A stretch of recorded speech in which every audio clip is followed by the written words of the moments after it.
Bwana mtazamaji wa Mnyasa Media, karibu sana kwenye chaneli yako hii. Leo nimepata fursa ya kukutana na shabiki wa Young Africans Kefa Chengula mara baada ya mchezo wa Simba dhidi ya Nsingizini ambapo Simba wameibuka na ushindi wa jumla ya magoli 3-0 kule nchini Eswatini, wakikandamiza Nsingizini FC goli hizo tatu.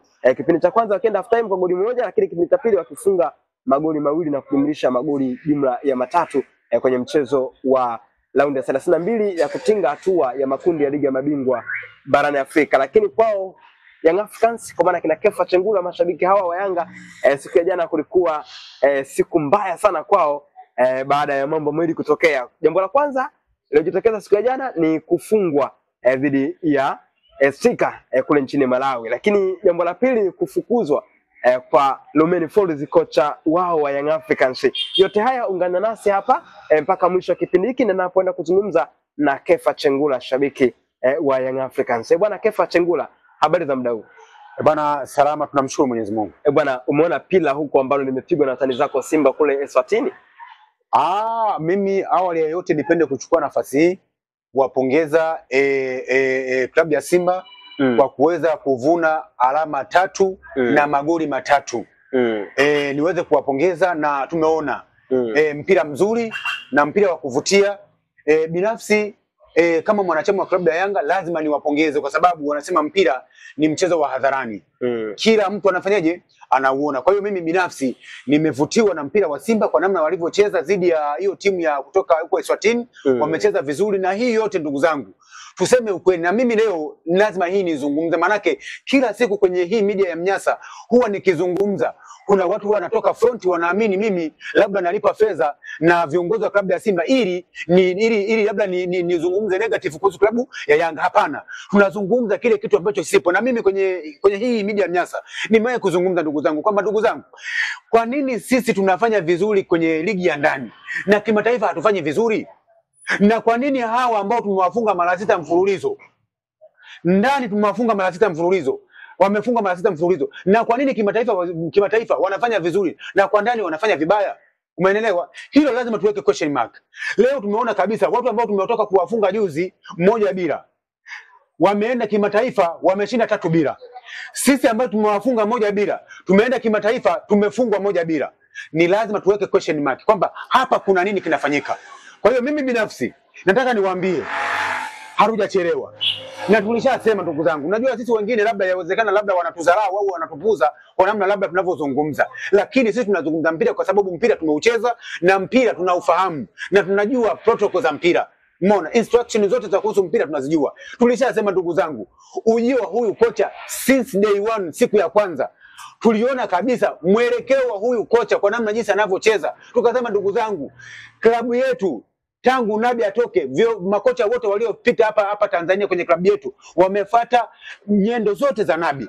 Huyu kocha aliyekuja amekuja na mifumo yake ndugu zangu. Tukasema huyu kocha kwa namna anavyoenda hawezi kufika popote. Na so far tulipofika mpaka sasa tumeenda kufunga 1-0. Ni aibu, ni fedheha, tumefedheheshwa. Yani tumeangalia ule mpira uliocheza jana zidi kule Malawi. Tumeona kabisa current performance low, kwenye kucreate nafasi hakuna. Umeelewa? Yani ilikuwa ni hovyo. Hatuelewi shida ni nini. Wachezaji wazuri, umeona? Kila kitu ni kizuri. Sasa tunashindwa kuelewa kwamba shida ilikuwa wapi. Lakini mimi binafsi nilianza ku question mark tangu siku ya kwanza kuhusiana na huyu kocha. Huyu kocha Lomeni Folz ambaye automatically saizi wameshamfukuza. Na mimi nasema sio kumfukuza tu kwa sababu tumechelewa. Yule kocha kumfukuza, uzembe ni wa viongozi wetu. Ilitakiwa yule kocha afukuzwe kwenye mechi dhidi ya Simba ambayo tulishinda 1-0. Ile mechi itakuwa afukuzwe kwa sababu ile mechi ukiangalia automatically ni uzembe wa Simba tu. Wametengeneza nafasi 3 za wazi, Simba wametengeneza nafasi 3 za wazi. Sisi ile siku tutengeneza nafasi 1 ambayo ndio ile goli. Umeelewa? Lakini sisi tukizungumza wanatudharau, wanatuona sisi hatufai. Sasa sijajua wanatudharau kwa sababu gani? Kwa sababu sisi ni mwanachama mtiifu, nalipia kadi ya wanachama, nanunua jezi. Kwa nini tunapotoa mawazo yetu wanatudharau? Tunashinda kuelewa. Lakini mpaka hivi yalivyowagusa wao ndio wanajua kweli wanachama wana haki juu ya hili swala. Na ndio maana hapa tulipofikia ndugu zangu. Mimi niwaambie, nasema ukweli kupitia hii Mnyasa, nina mashaka nina wasiwasi kama klabu yetu tutafika hatua ya makundi. Nina wasiwasi, na itakuwa ndo mara ya kwanza klabu yetu ndani ya hii miaka 4 tuliyochukua ubingwa kuishia hatua ya nini? Hatua ya raundi ya pili. Ni aibu, ni fedhea, kwa sababu ukiangalia kwa namna tunavyocheza bwana Mnyasa, kwa namna tunavyocheza mpira huu, hata kama akiweka tukimpa huyo Mabedi, unamta si Mabedi sio, hata kama Mabedi atakuwa ndo kocha mkuu, tusifichane mpaka, kwa sababu Mabedi wanasema ng'ombe hawezi kunenepa siku ya mnada. Tusitegemee huyo Mabedi atakuwa kocha mkuu wa klabu ya Yanga eti ndio klabu ije iperform vizuri, ipate matokeo mazuri. Tunaiombea klabu yetu ipate matokeo mazuri, lakini tusitegemee huyo Mabedi aje na kitu extra kwenye mechi ya Jumamosi. Tusitegemee. Umenielewa? Kwa sababu kama kudirei, tumedirei sisi wenyewe na viongozi wetu, na so far mpaka saa hizi wa kulaumiwa ni viongozi wetu direct 100%, ndio wao kulaumiwa. Kwa sababu sisi kuhusu Romain Folz tumeanza kupiga kelele tangu siku ya kwanza kama dama, Romain Folz kwenye klabu yetu hatoshi, afiti, huyu kocha afukuzwe. Wao walishupaza shingo, wakaamini huyu kocha ataweza kutufikisha nchi ya ahadi. Na mimi nataka niwaambie ndugu zangu, safari hii mimi nina mashaka. Mpaka tulipofikia hapa nina mashaka.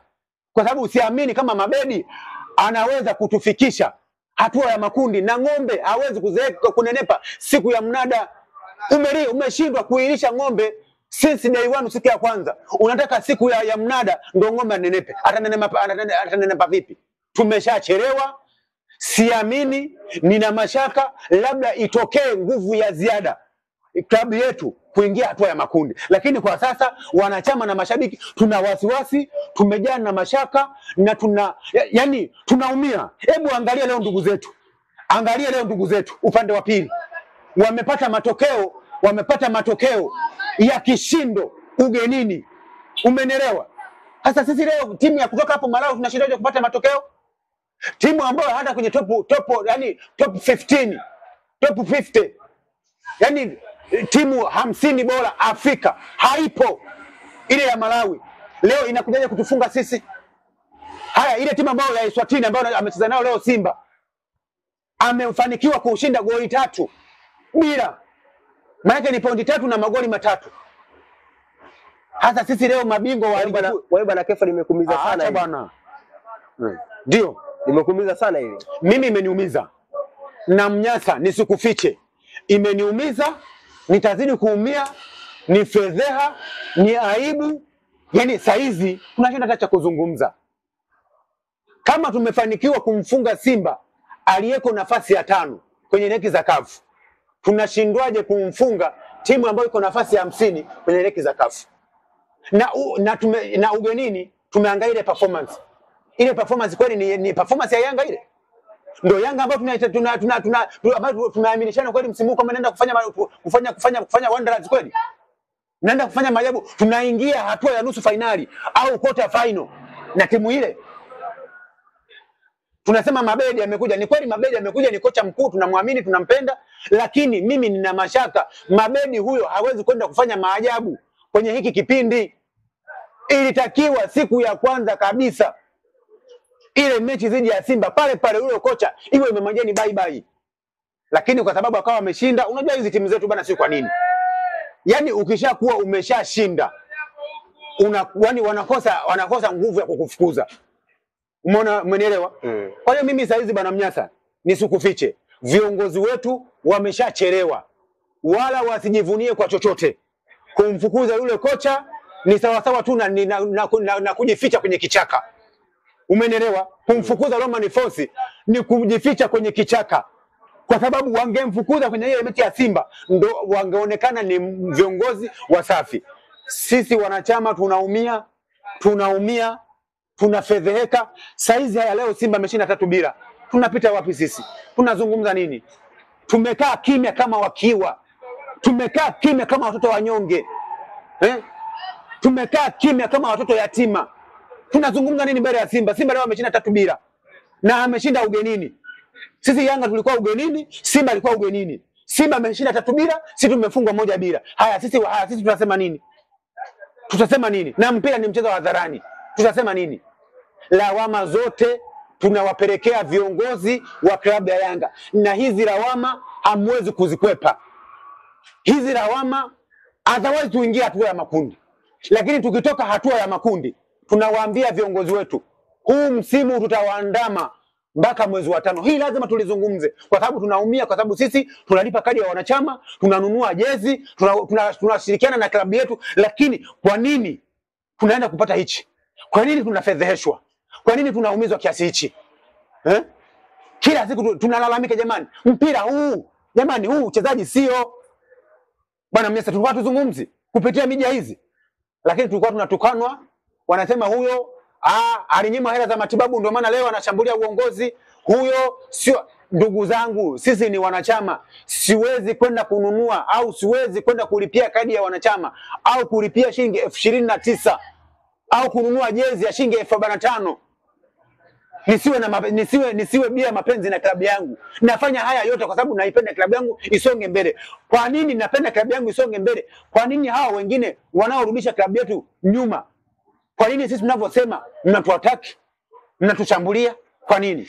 Kwa hiyo mimi binafsi kama mwanachama nasema kwa kinywa kipana, kama haya yataendelea kwenye klabu yetu, tusifichane. Msimu huu tunaenda kuufunga msimu kwa aibu, na hii iliyotokea jana kule Malawi ni aibu, ni fedheha, na hii fedheha wamesababisha viongozi wetu. Na nataka nikwambie kitu kimoja Bwana Mnyasa, viongozi wetu walifanya pupa, walifanya haraka kwenda kumfukuza au kwenda kumterminate mkataba wa Khalid Aucho. Na hii Bwana Mnyasa tulisema, ndugu zangu, mimi nataka nikwambie kitu kimoja Bwana Mnyasa, kwenye klabu yetu ya Yanga ya sasa, kwenye klabu yetu ya sasa hakuna mchezaji hata mmoja wa kwenda kumweka benchi Clatous Chota Chama Mwamba Lusaka, pamoja na kusema msimu uliopita alikuwa Hanzi, lakini kwa sasa sijamuona mchezaji wa kwenda kumweka benchi Clatous na Aucho. Angalia, na hii nataka nikwambie kitu kimoja Bwana Mnyasa, Andambwile anacheza vizuri, lakini hawezi yule mtoto kwenda kuvaa viatu vya Khalid Aucho. Khalid Aucho alikuwa na uwezo wa kwenda kuchezesha timu. Khalid Aucho alikuwa na uwezo wa kwenda kudefense. Khalid Aucho alikuwa na uwezo wa kwenda kuattack. Khalid Aucho alikuwa na uwezo wa kwenda kufanya dribbling, pasi za mwisho. Sasa leo unavomweka mtu kama Andambwile atacheza ile nafasi ya Aucho ya Aucho. Ndugu zangu, tusidanganyane. Andambwile hawezi kutufikisha popote, na kama tutamwamini yule mtoto tumpigisha haya majukumu, tusifichane. Msimu huu tutaishia nafasi ya 2. Bwana, pole sana na shukrani sana. Na shukrani sana baba.